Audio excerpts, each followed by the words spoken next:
আমরা আন্তর্জাতিক প্লেনে উড়ি, প্লেন 2খানা পাখা দিয়ে ওড়ে, ওড়ার গতি 1 থেকে 1,500 কিলোমিটার। আর হযরত জিবরিল আমিন ওড়েন 600 পাখা দিয়ে।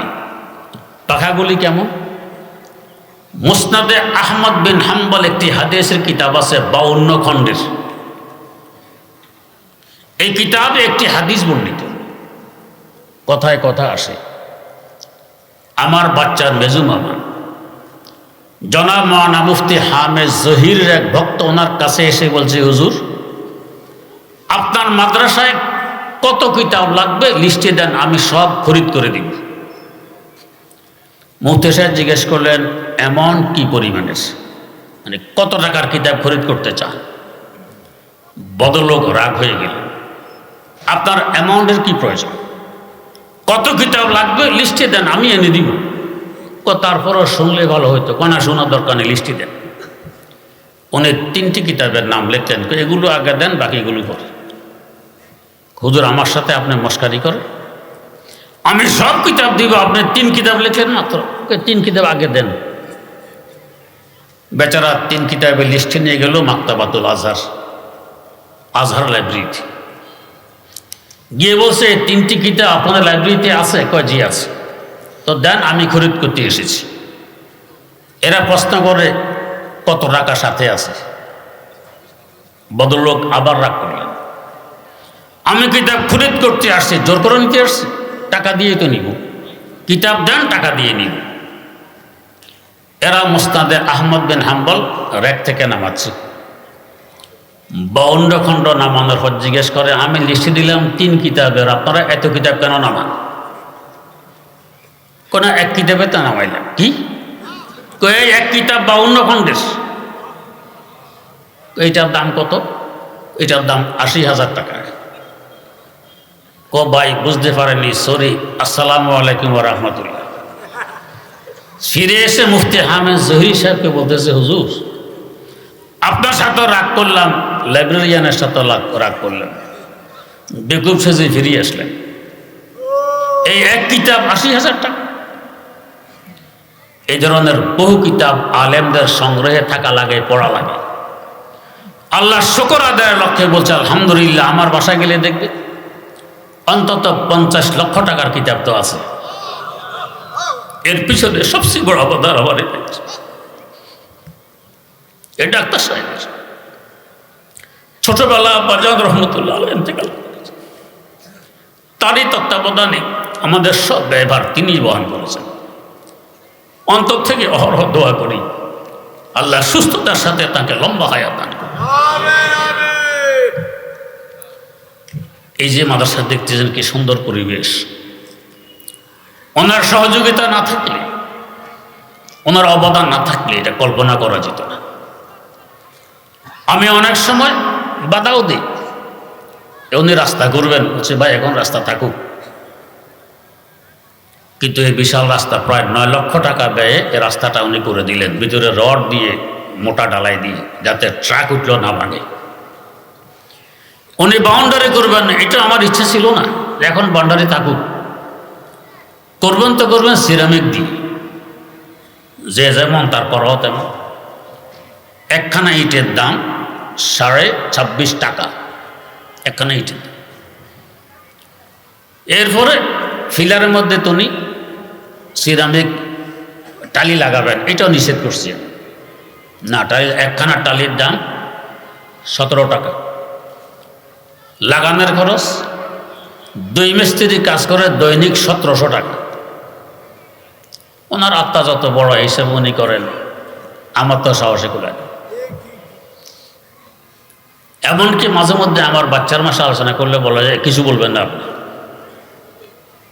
উনি আপনার মুরব্বী, কিছু বলে যে মনে ব্যথা লাগে, আমাকে নিষেধ করে বাচ্চার। উনি করতেছে, ওনাকে করতে দেন। আলহামদুলিল্লাহ, আল্লাহ পাক তৌফিক দিয়েছেন, করতেছেন, ওনার অবদান। এই কিতাব ছাড়া তো মৌলবী হাতিয়ার বিহীন। আর্মির কাছে হাতিয়ার না থাকলে আর্মির কি মূল্য? মৌলবীর কাছে কিতাব না থাকলে মৌলবীর কি মূল্য? যাই হোক, এই কিতাবে একটি হাদিস বর্ণিত, একদিন রাসূল আকরাম সাল্লাল্লাহু আলাইহি ওয়াসাল্লাম হযরত জিবরিল আমিন আলাইহিস সালামকে বললেন, আপনি মানুষের আকার আকৃতি নিয়ে আমার কাছে ওহী পৌঁছাইতে আসেন, আসলে আপনি কত বড় একটু দেখতে মন চায়। তিনি বললেন, তাহলে আপনি পূর্ব আকাশের দিকে তাকিয়ে থাকুন, আমি চেষ্টা করছি আসল আকারে দেখা দেয়ার। এই কথা বলে দরবারে নবুয়ত থেকে বিদায় নিয়ে রাসূলুল্লাহ সাল্লাল্লাহু আলাইহি ওয়াসাল্লাম পূর্ব আকাশের দিকে তাকিয়ে বসে রইলেন। দেখতেছেন আকাশ থেকে কালো রঙের একটি পর্দা নিচের দিকে নামতেছে। নামতে নামতে জমিনে এসে ঠেকলো, উপরের দিক খালি হলো না।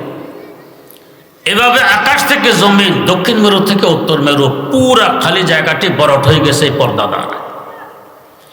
একটু পর আবার পর্দাটি সরে যায়। এবার হুজুর দেখেন হযরত জিবরিল আমিন আগের ন্যায় মানুষের আকার আকৃতি নিয়ে হুজুরের সামনে উপস্থিত হলেন। হুজুর বললেন, পূর্বে আকাশের দিকে তাকিয়ে থাকলে আপনাকে আসল আকারে দেখা যাবে বললেন, তাকিয়ে রইলাম, দেখা তো দিলেন না। কেন, কিছুই দেখেননি? একটি পর্দা দেখেছি মাত্র। কেমন দেখেছেন? দেখেছি আকাশ থেকে নিচে নেমে জমিনে এসে ঠেকলো, উপরের দিক খালি হলো না।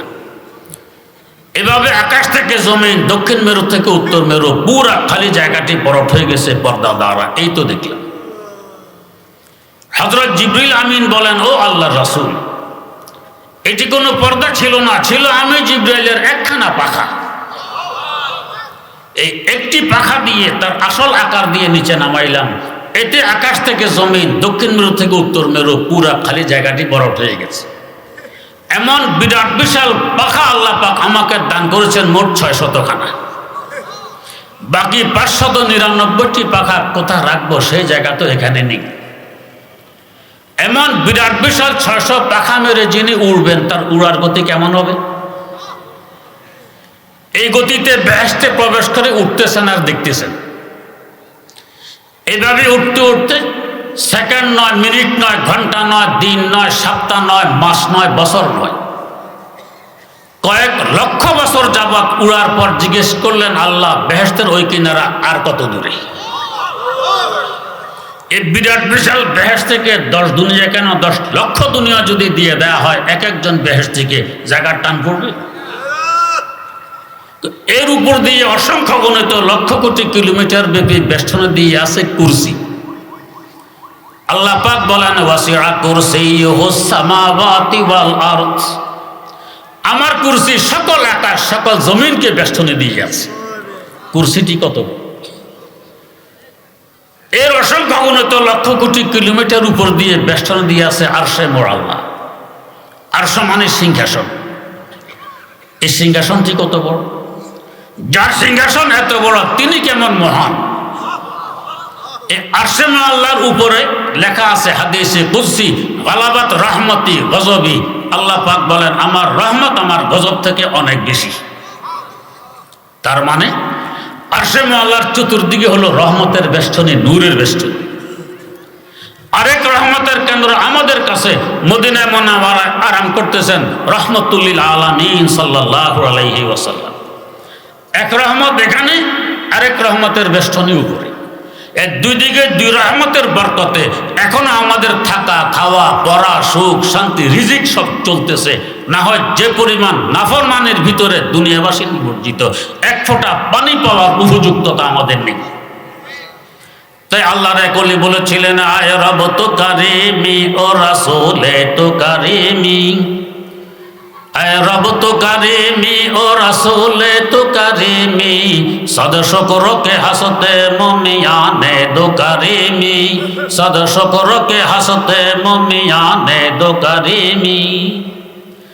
আল্লাহ তুমি এক মেহেরবান খোদা, তোমার হাবিব সাল্লাল্লাহু আলাইহি ওয়াসাল্লাম আরেক মেহেরবান রাসূল। দুই মেহেরবানের মধ্যখানে আমি গুনাহগার। তাই আমি আশাবাদী ফেলে দিবে না। মেহেরবানেরা ফেলে দেয় না, নিষ্ঠুররা ফেলে দেয়, মেহেরবানেরা বুকে জড়িয়ে ধরে। আল্লামা হালি মুসাদ্দাসে মুনাজাত লিখেছেন, हमने के हैं या बद हैं फिर आखिर हैं तुम्हारे, हमने हैं या बद है फिर आखिर है तुम्हारे निस्बत बहुत अच्छी है मगर हाल बुरा है निस्बत बहुत अच्छी है मगर हाल बुरा है আল্লাহ আমি নেককার হই আর বদকার হই আমার সম্বন্ধ বড় উদ্দেশ্য তোমার দিকে তাকাইলে আমি তোমার বান্দা তোমার হাবিব সাল্লাল্লাহু আলাইহি ওয়াসাল্লামের দিকে তাকাইলে আমি তার উম্মত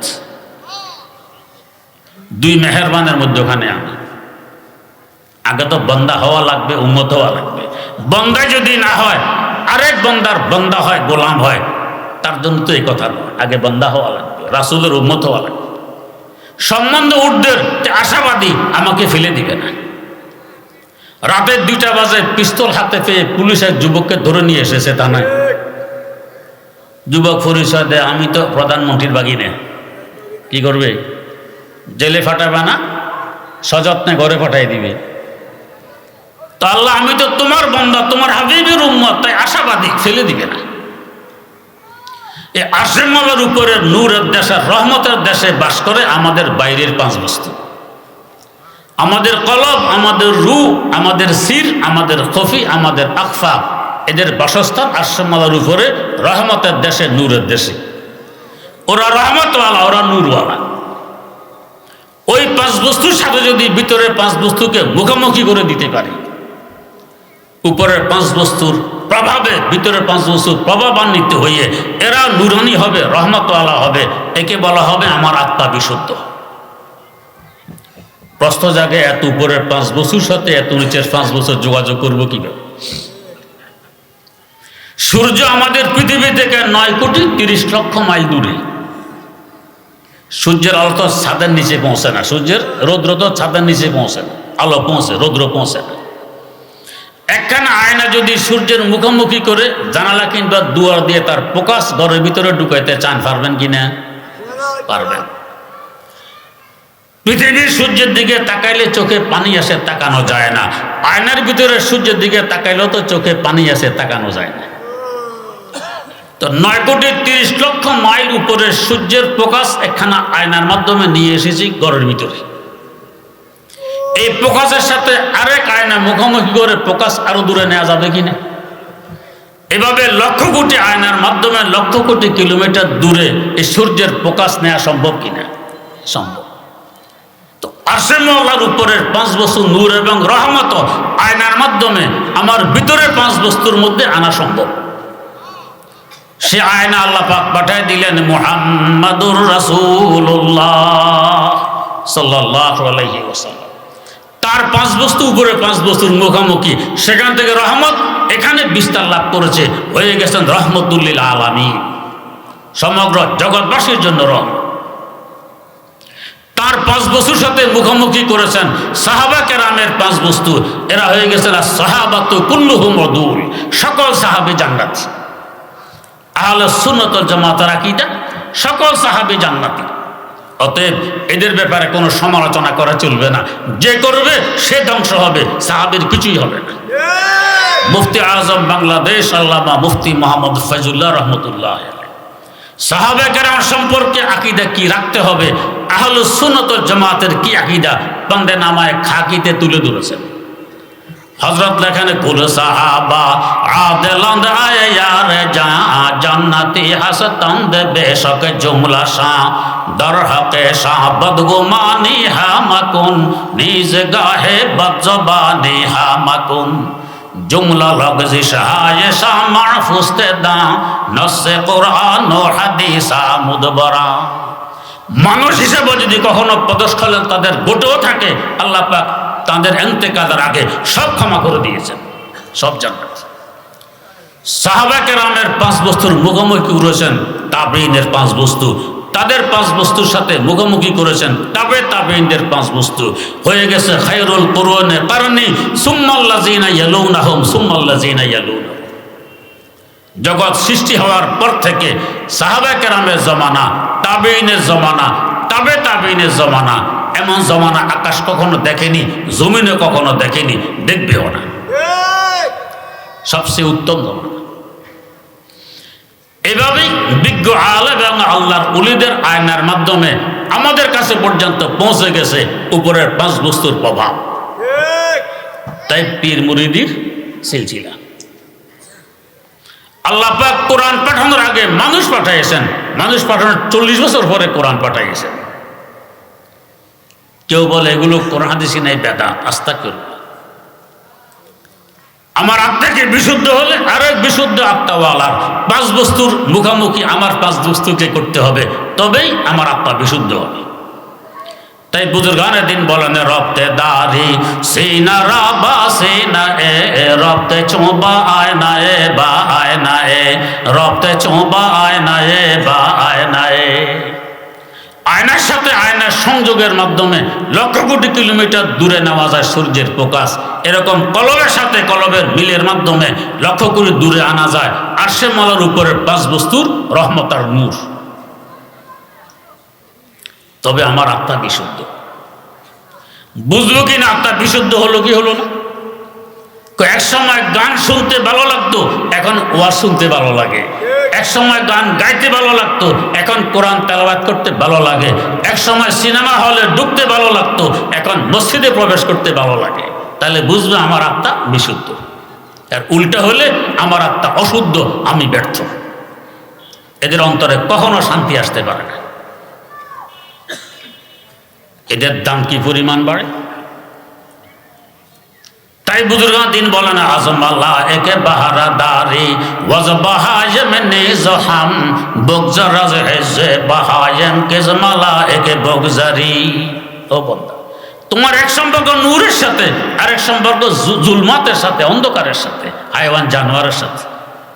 যদি হাইওয়ান জানোয়ারের সম্পর্ক পরিহার করে ওই আরশে মালার উপরের নূরের সম্পর্ক গড়ে তুলতে পারো, তোমার মর্যাদা নূরের তৈরি মাসুম ফেরেশতা থেকেও বেড়ে যাবে। তখন ফেরেশতারও আফসোস করবে এর মতো মানুষ কেন হতে পারলাম না। আর খোদা না করুক যদি বিপরীত ঘটে। ওয়ারশাওয়া দেখা সাল্লাত তোরা মেসলে বাহায়েম আয় বাশার ওয়ারশাওয়া দেখা সাল্লাত তোরা মেসলে বাহায়েম আয় বাশার খারো আজ হায়ওয়া সবি হেজে মালায়েকে বগজারি। আর যদি হাইওয়ান জানোয়ারের সাথে আমার সম্পর্ক, ওরা যেমন আমিও তেমন। গরু ছাগলের পাক পবিত্রতার চিন্তা আছে নাই? কিছু মানুষ আছে পাক পবিত্রতার চিন্তা নেই। পায়খানা করে, প্রস্রাব করে, পানি খরচ করার প্রয়োজনীয়তা বোধ করে না। কি বেষ্টম হলো গরু ছাগলের এই লোকটার মধ্যে। গরু ছাগলের হারাম হালালের চিন্তা করার দরকার আছে। কিছু মানুষ আছে হারাম হালালের চিন্তা করার দরকার অনুভব করে না। তাহলে গরু ছাগলের এর মধ্যে কি ব্যবধান? এখন তুমি শুধু মানুষ নও, হাইওয়ান জানোয়ার থেকেও নিকৃষ্ট। কেন? ভালো কিছু নষ্ট হলে বেশি নষ্ট হয়, আর খারাপ কিছু নষ্ট হলে এত নষ্ট হয় না। গরু ছাগল খায় খড়, ঘাস, ভুসি, এত দামি নয়। আমরা খাই বিরিয়ানি, কাচ্চি, পোলাও, কোরমা, কালিয়া, কোপ্তা, কি দামি দামি গোলশাল বানানিতে 1 প্লেট 1000 টাকা। আর ভুসির প্লেট হয়তো 5 টাকা বা 2 টাকা হবে। এই ভুসি, খড় আর ঘাস কম দামি বস্তু গরু ছাগলের পেটে যাওয়ার পর যখন বেরিয়ে আসে তার নাম কি? গোবর। আর এই দামি দামি বস্তু খাওয়ার পর নষ্ট হয়ে আমাদের পেট থেকে যখন বেরিয়ে আসে তার নাম কি? আমাদের দেশীয় ভাষা বলে গু। বলতেও ঘিন লাগে, দেখতেও ঘিন লাগে, শুনতেও ঘিন লাগে। এত নষ্ট কেন? আগে দামি ছিল। কেউ যদি বলতো একটা প্লেট নিয়ে ভাই গতকালকে দাম ছিল 1000 টাকা, আছে 50 টাকা দিলে চলবে, নিয়ে যান, তাকাবেন তো ওইদিকে, সি সি সি কি বলতেছে, মাথা খারাপ। তো ছিলাম তো আশরাফুল মাখলুকাত, নষ্ট হয়ে গেলে হাইওয়ান জানোয়ার থেকেও নিকৃষ্ট। আমার কথা না, আল্লাহ বলেন উলাইকা কাল আনআম, এরা হাইওয়ান জানোয়ারের ন্যায়, বালহুম আদল, বরং এর থেকে আরো নিকৃষ্ট। যদি যোগাযোগ রাখতে পারে দাম কত। হাকিমুল উম্মত মুজাদ্দিদুল মিল্লাত হযরত শাহ আশরাফ আলী থানভী রহমতুল্লাহ, হযরত হাফিজি হুজুর রহমতুল্লাহ আলাইহির পীর, আমার দাদা পীরের পীর। একবার আমার দাদা পীরের পীর, ওনার নামে বিভিন্ন ইউনিভার্সিটিতে এখন পিএইচডি হয়। একজন ডক্টর তার থিসিসে লিখেছেন হযরত থানভীর লিখিত কিতাব আমার খোঁজাখুঁজি অনুযায়ী বর্তমান বিশ্বের মার্কেটে পেয়েছি 2800 কিতাব। এত কিতাব লিখেছেন, সফর করেছেন, ওয়াজ নসিহত করেছেন, আমাদের দেশে এসেছেন, ঢাকা এসেছেন 2 বার, পীর মুরিদিও করেছেন, সংসারও ছিল 2টি। তাকে একবার জিজ্ঞেস করা হলো, আশরাফ আলী, দাওরা হাদিস তুমিও পড়েছ, আমরাও পড়েছি, যে কিতাবগুলো তুমি পড়েছ আমরাও পড়েছি, তোমার দ্বারা এত খেদমত হচ্ছে, আমাদের দ্বারা হচ্ছে না, ব্যবধান কোথায়? তো মোকাম্মল আজ কামালে কি সিতি, তো মোজাম্মল আজ জামালে কি সিতি। জবাব দিলেন কি? মাম মোকাম্মল আজ কামালে হাজিয়াম, মাম মোজাম্মল আজ জামালে হাজিয়াম, মাম মোজাম্মল আজ জামালে হাজিয়াম। ও প্রশ্নকারী, এগুলো আশরাফ আলীর কৃতিত্ব নয়, আশরাফ আলীর হাজী সাহেবের জুতার দুলার বরকত। সৈয়দ তায়েফা হযরত হাজী এমদাদুল্লাহ মুহাজির মক্কি রাহিমাহুল্লাহু তাআলার জুতা সোজা করা আশরাফ আলীর ভাগ্যে জুটেছিল কিছুদিন, তার বরকতে আশরাফ আলীর থেকে কাজগুলো হচ্ছে। তোমাদের সে সুযোগ মিলিনি বিদায় তোমাদের থেকে সে কাজ হচ্ছে না। তো কলিকাতায় এক ব্যক্তি সুন্দর নামাজ পড়তো, সুন্দর নামাজ, মানুষে বলা বলি করতো, তাকে দেখতে আসতো সুন্দর নামাজ পড়ে। একবার হাকিমুল উম্মত মুজাদ্দিদুল মিল্লাত হযরত শাহ আশরাফ আলী থানভী রাহমাতুল্লাহ আলাইহি কি কাজে কলিকাতায় এসেছেন, তারও কৌতূহল হইল, আমিও লোকটিকে দেখি আসি। লোকটি নামাজ পড়তে কলিকাতা আলিয়া মাদ্রাসার মসজিদ, হযরত থানভী এখানে আসছেন ওকে দেখার জন্য। হযরতকে দেখে ইমাম সাহেবের সাহসে কুলায় না, নামাজ পড়াবে, ইমামত করবে। বাধ্য হয়ে হযরত 2 রাকাত নামাজ পড়াই দিলেন। নামাজ শেষে সুন্দর নামাজওয়ালা লোকটি বলতেছে, আমি সুন্দর নামাজ পড়ি, মানুষ বলা বলি করে, এটা আমার অজানা নয়। দূর দরাজ থেকে সফর করে আমাকে দেখতে আসে, এটা আমার নলেজে আছে।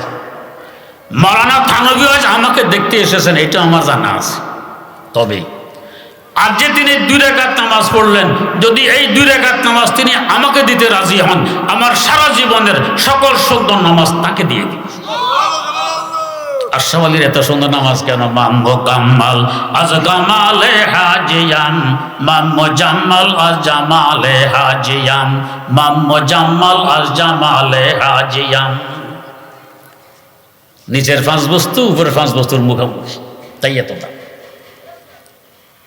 আল্লাহ রাব্বুল আলামিন আমাদেরকে এমন একজন হক্কানি বুজুর্গ মিলাই দেন, যার সাথে সম্পর্ক রেখে আমাদের এই ভিতরের 5 বস্তুকে উপরের 5 বস্তুর সাথে যোগাযোগ করায় আত্মাকে বিশুদ্ধ করে ধন্য হতে পারি। আল্লাহ রাব্বুল আলামিন তৌফিক দান।